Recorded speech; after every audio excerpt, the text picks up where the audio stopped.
We're following three big stories tonight on Fox 45 News. Bel Air community leaders show solidarity in the face of tragedy. Their message after a woman was murdered on a popular trail. A letter to the mayor's office citing critical issues within safe streets. Fox 45 News investigates how widespread their staffing shortages really are. And we begin with the massive cleanup after last night's storm. Some cars still trapped under these utility poles in Westminster. Well, thousands of people are still without power across the region. Good evening, I'm Kai Jackson. And I'm Mary Bubala. Some impacted by that storm could be in the dark, though, for days. A disclaimer at the top of BGE's website says some customers don't have power and won't have it until Thursday night. At this hour, we're still seeing about 22,000 outages. Many of them are in Westminster, where those power lines went down along Maryland 140 yesterday. BGE officials say it will take a monumental effort to restore power there. That is an extraordinarily complicated restoration job. It is catastrophic damage. We talked to our crews and they said it's something that if you work at BGE for your entire career, you may see once. 30 utility poles, they were high voltage, were knocked down by powerful straight line winds in Westminster. In addition to BGE, 1,200 crews from outside the Baltimore area are working to restore power across our region. Now, one Carroll County couple shared this video with Fox 45 News. It shows a moment utility poles started falling and hit their car, surrounding them with live wires. We'll hear from that family coming up at 10:15. In Harford County, the search is on for suspects after the remains of Rachel Morin were found Sunday afternoon in a well-traveled area of the Ma and Pa Trail in Bel Air. Tonight, a community walk along that portion of the trail as Harford County residents are focused on support and safety. Fox 45's Keith Daniels walked along with them tonight, joins us live with an update. Keith. Well, Mary, many of those residents still find it hard to believe that a trail once considered to be, or a trail considered to be safe and family friendly, was turned into a murder scene. And with that, they walked with a purpose. I just can't imagine. Bob and Mary McManus watch from the patio of their condo. Neighbors gathering for a community walk after that deadly discovery on the Ma and Pa Trail, the suspected body of Rachel Morin. We've seen her walk the trail many times. Miss Mary recalls the day of the tragic find last Sunday. Sunday morning, I woke up, and when I saw 25 policemen standing out here, my heart started to beat. I was shaking by the end of the day because I felt like I was watching a criminal movie. Tonight, part of the tragic story unfolding back on the trail. Harford County Councilwoman Jessica Boyle-Sottles hosting what she calls a women's walk-along, a community walk to honor Morin, and she says to help ease fears of those who use this trail. Such a heinous act, and it shouldn't go unnoticed. We need to come out in numbers, and you know what? Who knows? Maybe we'll get some tips and we can help out with this investigation. Morin's suspected body was found just off the trail by a walker Sunday, one day after the boyfriend of the 37-year-old mother of 5 reported her missing. The boyfriend has said he's innocent of any wrongdoing. On social media last week, proclaiming his love for Morin. Court records show a Bel Air man by the same name as the boyfriend has faced domestic violence accusations in a previous relationship. The Harford County Sheriff, who was in our studios this morning, says investigators have spoken with the boyfriend, but are unable to say if he's a suspect. So right now, the investigators are working every single lead possible. We have said, and quite clearly, there is no single suspect until we are able to narrow it down to one person, everyone's suspect. Back on the McManus' patio, keeping watch and hoping an arrest is made soon. I think people still feel uneasy that they haven't found the suspect yet. I want to feel the way I felt last week. I want to feel more safe. Well, Harford County Sheriff's deputies are keeping a close watch on that trail. They have increased patrols, and some residents walking that trail have told us they too are taking precautions like carrying a mace. We're live tonight. Keith Daniels, Fox 45 News. Keith, thank you. The Harford County Sheriff's Office is asking anyone who was on or near the trail this weekend to send in pictures as they piece together this investigation. Officers say they've already received more than 90 tips. We'll update you on the investigation on air and online at foxbaltimore.com. Well, Fox 45 News continues to demand transparency when it comes to safe streets as a newly obtained letter outlines the staffing shortages. It comes as former Monzi director Shantae Jackson is raising eyebrows with comments on social media. Jeff Abel is looking into her tweets, but our team coverage begins with Mackenzie Frost in the letter outlining critical issues within Safe Streets ranks. We obtained a letter sent to Deputy Mayor Anthony Barksdale describing dangerously understaffed Safe Streets sites.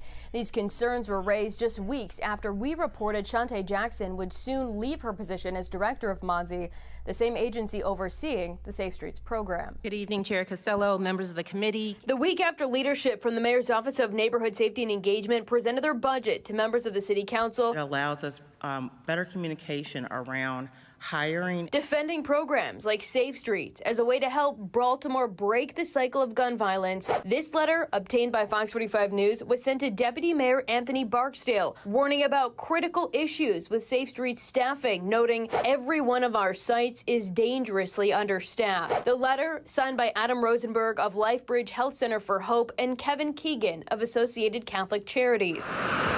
Both nonprofits oversee all 10 of the city's Safe Streets locations. The letter outlines what could happen if staffing isn't improved. To ensure safety of the Safe Streets workers, the two groups say we might have to bring a couple sites together and alternate the posts they can work on any given day.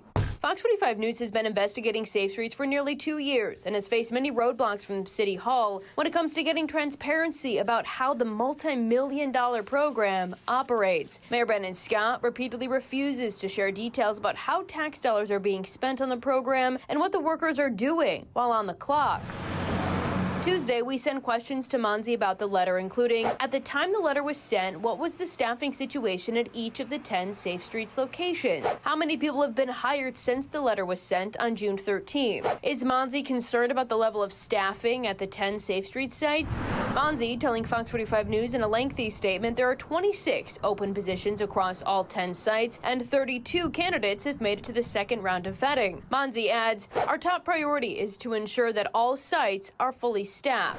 It's still unclear which sites are struggling to hire the most and if consolidation of locations is an option. Safe Streets needs more transparency and accountability. Taxpayer advocate David Williams says Monzi has too much administrative bloat. The city agency has grown from inception in 2020 to 45 employees this year. When you are an organization like Monzi and you are so top heavy when it comes to salaries, when it comes to people, that you're losing sight of the mission. The two nonprofits say they sent the letter to Deputy Mayor Barksdale given the turnover of the Monzi director and not knowing who will be named as the new one. On June 13th, Jackson was supposed to be still working. Her resignation effective June 30th, and the city's Human Resources Department tells Fox 45 News Jackson was on the payroll until the end of June, earning more than $220,000 a year. The problem isn't enough money. The problem is the money's not going to the right places and the right people. Questions to Monzi about why the nonprofits thought Jackson was already gone when the letter was sent went unanswered. Meanwhile, LifeBridge and Catholic Charities telling Fox 45 News some adjustments have been made to ensure Safe Streets workers remain safe while the vacant positions are filled. What exactly that means remains unclear. Right now, Stephanie Mavronis is serving as the acting director of Monzi, while a permanent director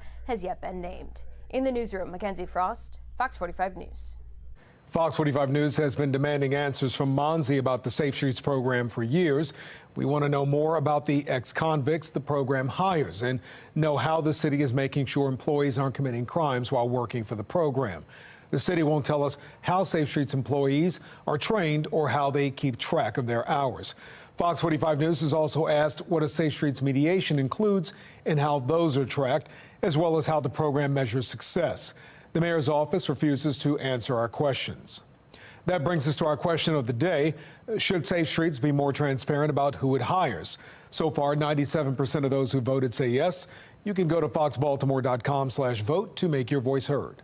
Well, cryptic Tweets from former Monzi director Shante Jackson appearing to criticize other city safety agencies on a lack of transparency. Fox 45's Jeff Abel joins us live with the potential messaging behind these social media posts. Jeff? You know, Jackson was saying very little when she left her job 6 weeks ago, but tonight we're getting a much clearer view of her mission and her message. What is wrong with these people, man? On talk radio, the actions of a former city crime fighter brought strong reaction. No, not at all, Shante. It was just last week when the words of former Monzi director Shante Jackson drew widespread interest.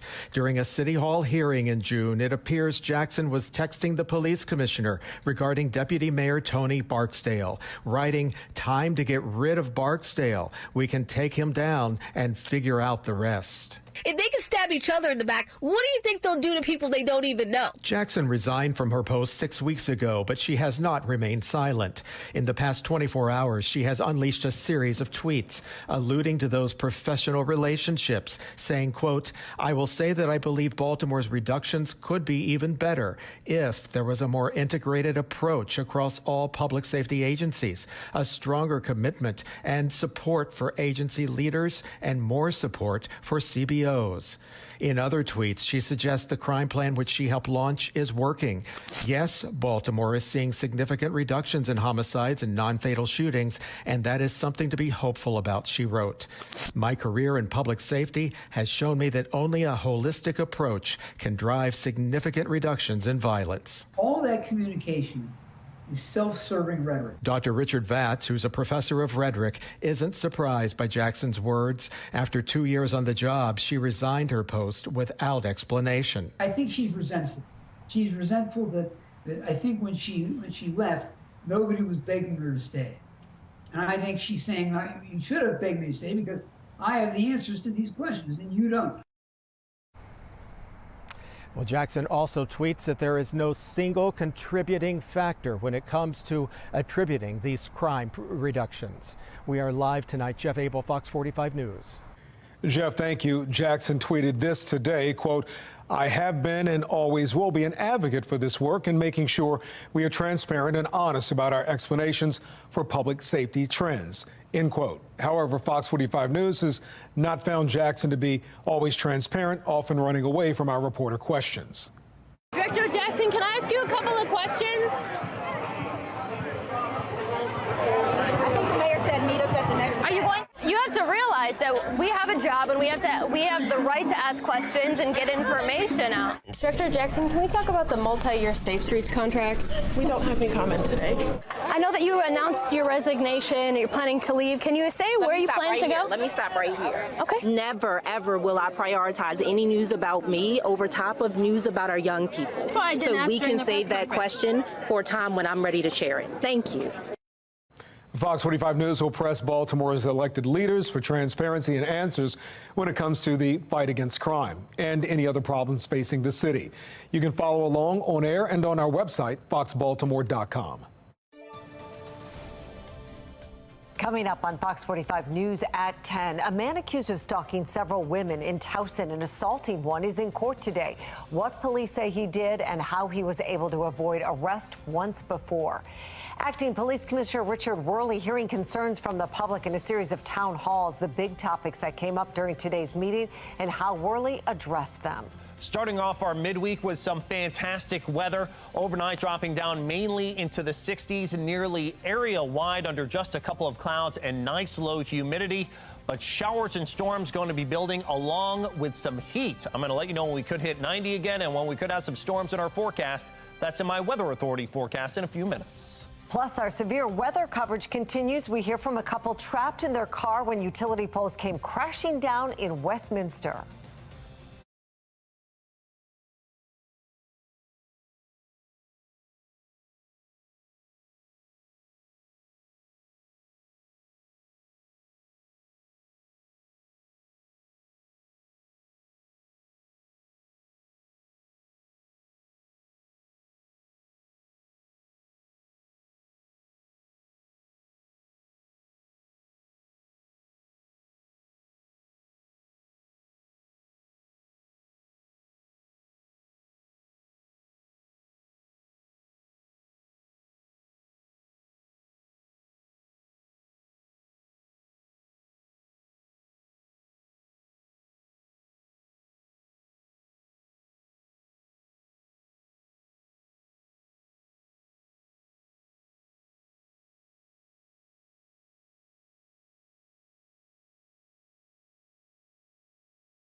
Stuck in between two telephone poles that came down on 140 and 97.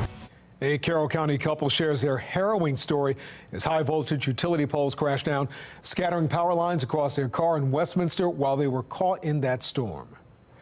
BGE started removing those utility poles along Route 140 with dozens of cars still trapped under the wreckage. That's right. One of those cars belonging to the Ginger family who spoke to Fox 45's Rebecca Pryor about the tense moments they caught on camera. Well, that storm came and went in a matter of minutes. It was fast, it was furious, but the damage left behind, extensive. Take a look. Power poles ripped down to the ground remain scattered across Route 140 with dozens of cars now trapped beneath the wreckage. Today, I spoke with a couple who was inside one of these cars when the chaos erupted across Carroll County. Not only are they sharing their story, but also video of the harrowing moments when power lines crashed down onto their car. Oh, yeah. Yeah, four cars. I don't know when we're going to get that car. Chris and Lori Ginger's red Honda Pilot still trapped under a string of power lines after the couple and their two grandchildren Went basically just from like it is now out to black. found themselves trapped beneath the brunt of a severe storm. I mean, I'm like, stop, stop, stop, stop. It's the poles coming down. Lori capturing the chaos on her cell phone. Stuck in between two telephone poles that came down on 140 and 97. As they're wedged between live wires. We got electrical lines all around us. We just can't move.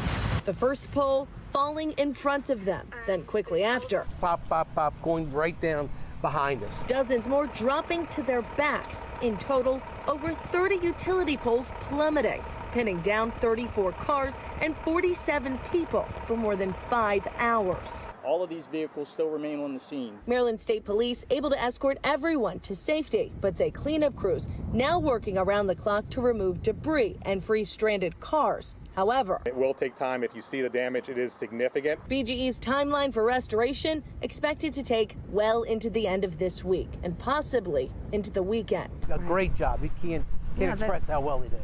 For Chris and Lori, they're remaining patient and relieved everyone was able to leave this terrifying scene safe and sound. Absolutely. It amazes me that no one got hurt. Although, if possible, We just want to get the I want to get my golf clubs out, but no. they would like to retrieve a few pieces of precious cargo. If I can't get the golf clubs out, I just want to take the trash out. That's the thing. In 2 days in this heat, I don't know how I'll get that detailed out of my car. So.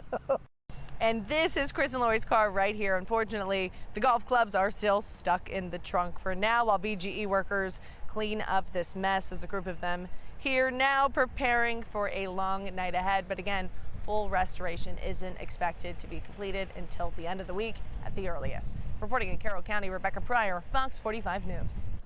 Well, keep chiming in with photos and videos of the damage in your area. Diane in Carroll County sent us this downed tree saying it is the second oldest spruce in the county, more than 150 years old. And check out these photos from Dee showing a tree completely uprooted in Randallstown. Be sure to send any pictures of damage through Chime In on foxbaltimore.com or the WBFF app. BGE officials say their work trimming trees before storms hit is critical to reducing outages that can occur when trees take out power lines. This is why our investments in resiliency and reliability are so critical. One of those a major pillar of those investments is vegetation management, strategic vegetation management, continual trimming of trees along where our equipment is to make sure that when these storms come in, the damage is mitigated to the best extent possible. Well, it is not just Maryland cleaning up after this storm. Heavy rain and powerful winds hit at least 10 states, stretching from Tennessee to New York. In Massachusetts, first responders had to rescue a stranded driver, and storms are still making their way through parts of Maine and Vermont. Coming up, more legal trouble potentially on the horizon for former President Trump when he could be indicted in Georgia. New revelations in the investigation into Hunter Biden proving to be a central part of Donald Trump's 2024 campaign. I'm Christine Frizzell with what we're learning. And we continue to clear out nicely around here. It looks like the planner into tomorrow morning is dry and comfortable. Look at this. Open the windows. Temperatures in the 60s. at 7 a.m. by the time you wake up. And if you're going to be mowing that yard after all the rain and some of that severe weather we had, looks like tomorrow's a good day for it. Low humidity near 90. Some showers and storms return, though, for Thursday before heat on Friday, and humidity could be back for the weekend. I'll let you know how uncomfortable it's going to be for your outdoor plans. It's in my Weather Authority forecast. As we head to break, this is a live look over the Inner Harbor. Looks like a beautiful night out there. We'll be right back.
As former President Trump faces a series of federal charges, his campaign is taking aim at another legal saga in politics. National correspondent Christine Frizzell explains how Hunter Biden is becoming central to Trump's message. Former President Trump out with a new ad, laying out arguments central to his 2024 campaign. Hey, Joe. How come your Justice Department goes after Trump endlessly, yet they cover for your family? Trump once again zeroing in on President Biden's son Hunter, his previous substance abuse issues and business deals when Joe Biden was vice president. How did Hunter's partners get meetings at the White House? Your brother, grandkids, even nieces and nephews got paid from foreign deals. House Republicans have pushed forth with their own investigation of Hunter Biden, uncovering hundreds of bank statements laying out just how much he's made from foreign business dealings. The process involved a foreign country or foreign national wiring money to a fake company. Then the fake company would then turn around and wire the money to the Biden family members. They did this to hide the source of the revenue. Now, the revelation of this 2011 letter from then Vice President Biden to his son's business partner, Devin Archer. Biden apologizing for not getting a chance to talk to him and thanking him for coming, despite insisting he's never talked to Hunter about his business. What we're trying to find is who lied and what are all the truths. Speaker of the House Kevin McCarthy telling our station KBAK an impeachment inquiry into Joe Biden could be next. An impeachment inquiry is not an impeachment. It only empowers Republicans and Democrats in Congress to be able to get the answers they need. All of this unfolding as former President Trump faces more than 75 criminal charges, with more to come. Meanwhile, Democrats on Capitol Hill accuse their Republican counterparts of being Trump's campaign arm in Congress. We all know that when Trump says jump, the Republicans in the House say, how high? The business deals of Hunter Biden expected to play a major role in the debate over who should occupy the White House in the years to come. In Washington, I'm Christine Frizzau. The whole time he's just watching me. I don't think I was as afraid as I should have been. Ahead at 10:30, disturbing charges against a Towson man. One woman's account of him following her home and watching her through a window.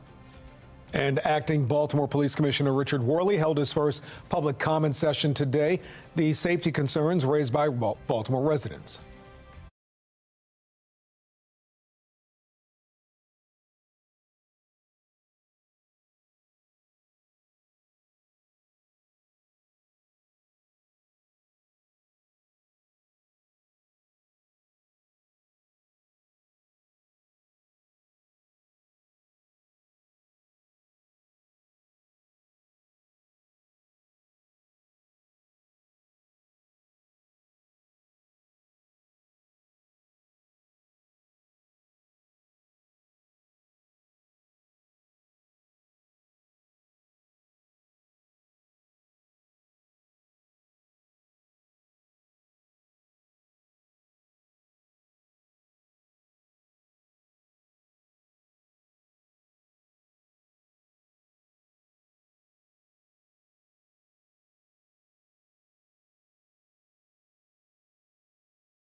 We are following three big stories at 10:30. A new round of federal funding amid a surge in migrant activity at the southern border. Why some in Congress say the money is going to the wrong place.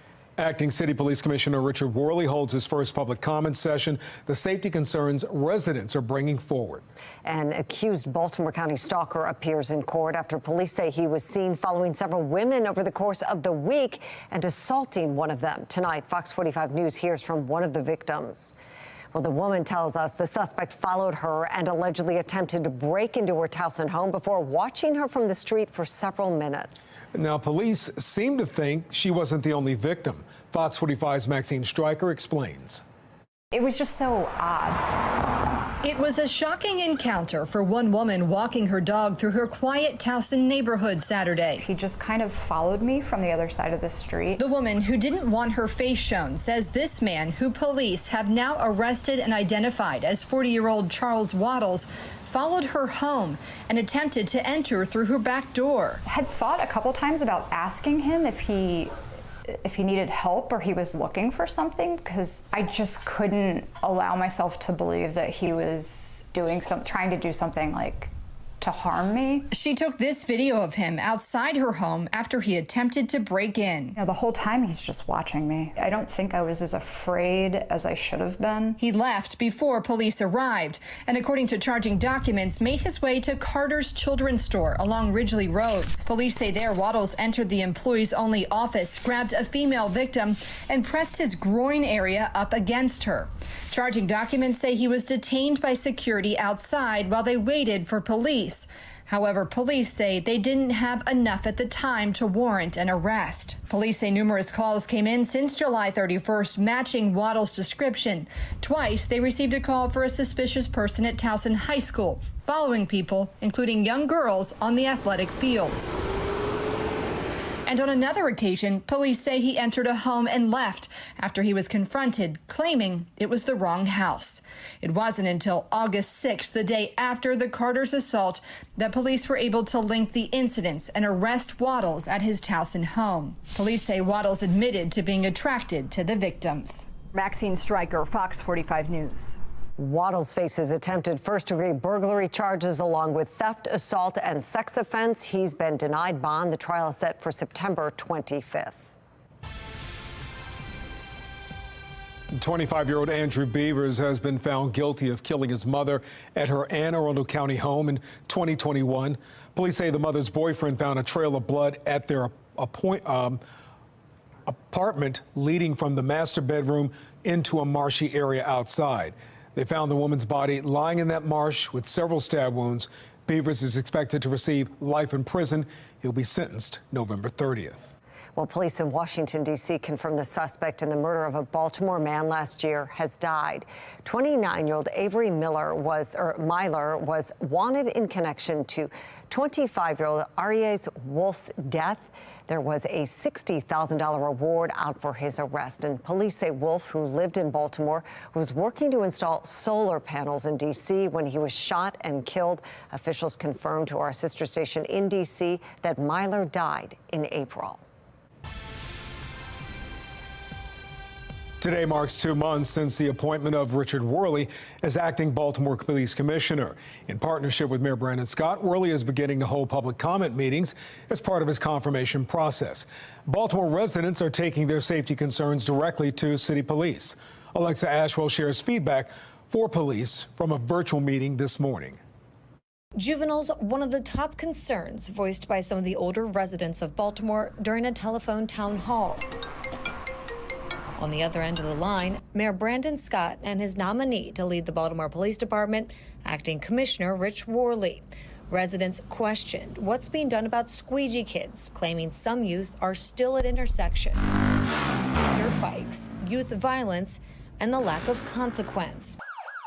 Acting Commissioner Worley admitting laws surrounding juveniles is a frustrating reality, saying we arrest them and they get right back out. Still vowing we're not going to be deterred by what happens after we make the arrest.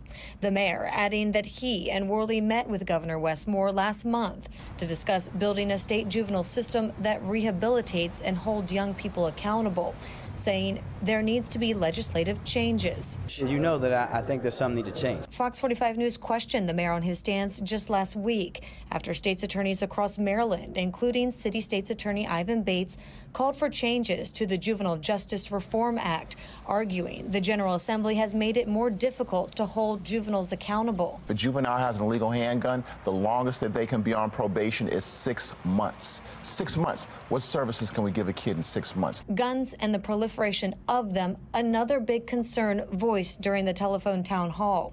Worley touted this past weekend's gun buyback event, saying 362 weapons were returned, and said BPD will continue to focus on getting weapons off the streets. According to the acting commissioner, BPD has seized more than 1,700 guns and made more than 900 arrests for gun violations so far this year. Still, the bloodshed continues. More than 400 people have been shot in non-fatal shootings across Baltimore to date in 2023. That's in addition to the 165 homicides the city has seen, the majority due to gun violence. Alexa Ashwell, Fox 45 News. Well, Mayor Scott and City State's Attorney Ivan Bates, not the only ones calling for more juvenile accountability at the state level. Police and top prosecutors across the state saying their hands are tied when it comes to enforcement. They're calling two laws into question. The Juvenile Justice Reform Law prevents children 13 and under with being charged with most crimes, while the Child Interrogation Protection Act stops law enforcement from speaking with a child until that child has spoken to an attorney. I think without question, over the last several years, the General Assembly has changed a number of the laws that deal with juvenile crime, and I think that's certainly led to some problems. They have hampered us by not allowing us to actually interview juveniles to question them about the crimes that they've committed or the individuals that they've committed the crimes with. And this has hampered investigations along the way and has not kept this community safe as a result. A group of state lawmakers is holding committee meetings next month to talk about how juvenile justice laws are impacting crime. This is not a special session, so lawmakers won't be able to change any current laws or introduce new ones. Well, Acting Commissioner Worley also still facing questions surrounding his department's handling of the Brooklyn Day mass shooting. Worley says his department made a mistake by not mobilizing officers when they learned about the large presence hours before the shooting. There still have been no arrests in the shooting. A 17-year-old is facing riot and gun charges in connection with the incident, but has not been charged with the shooting itself. Fox 45 News pressed Worley and the mayor about the shooting last week. About Brooklyn. No, you can't. No, you cannot. You cannot. You don't want to answer? I'm a Baltimorean, and I'm not going to talk about how close we are and who we're coming after. Worley's residency also been called into question. City code requires the police commissioner to live within city limits, but Worley lives in Anne Arundel County. Worley says he does plan to move into the city.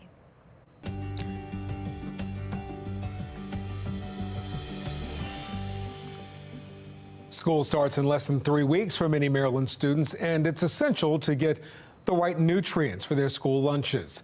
This morning, we heard from a dietitian on how parents can make sure kids eat healthy.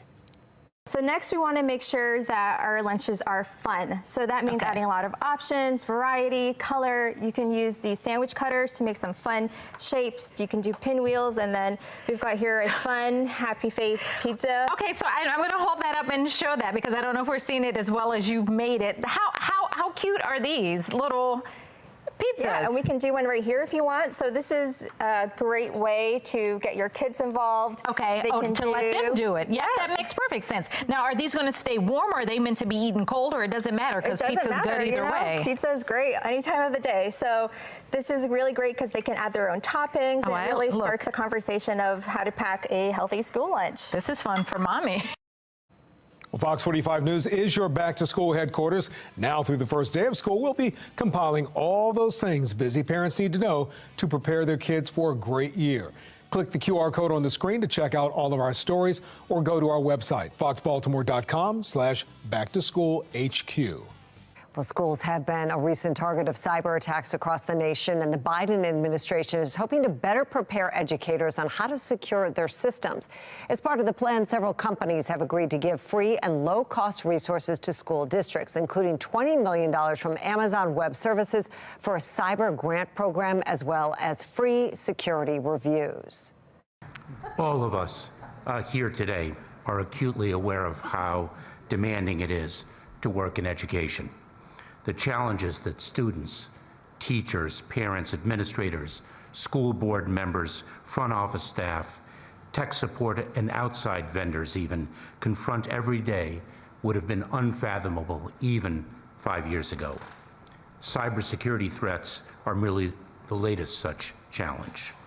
Well, last school year, at least 8 K-12 school districts were impacted by major cyber attacks.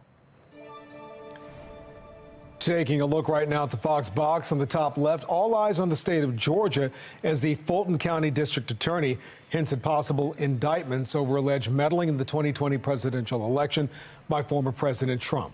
It's not clear if the former president will face charges. Top right, when it comes to the federal 2020 election case Trump is charged in, a judge has set another hearing date for Friday. Trump's attorneys had asked for a date next week because of a Thursday hearing in the classified documents case in Florida, but the judge went ahead with a Friday date. The former president does not have to be at either hearing. On the bottom left, former Vice President Mike Pence is now qualified for the Republican National Committee's first debate, August 23rd. 7 other candidates have qualified, including Trump, who is not expected to attend. Bottom right, Florida Governor Ron DeSantis is shaking up his campaign team even further, replacing his campaign manager. He's calling on his chief of staff from the governor's office